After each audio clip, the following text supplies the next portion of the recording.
એક સૌથી મહત્વના સમાચાર સામે આવી રહ્યા છે। બોડેલીના ઢોકલિયા વિસ્તારમાં આવેલ હોન્ડા બાઇકના શોરૂમમાં આગ લાગતા અચાનક લાગેલી આગમાં અનેક બાઇકો બળીને ખાખ થઈ ગઈ છે। આગમાં સદનસીબે કોઈ જાનહાનિ થઈ નથી।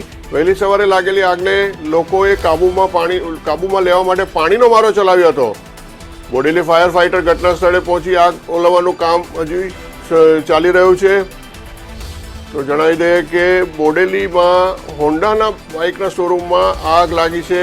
આગ એટલી ભયંકર હતી કે અનેક બાઇકો બળીને ખાખ થઈ ગઈ છે। સદનસીબે આ ઘટનામાં કોઈની જાનહાનિ થઈ નથી।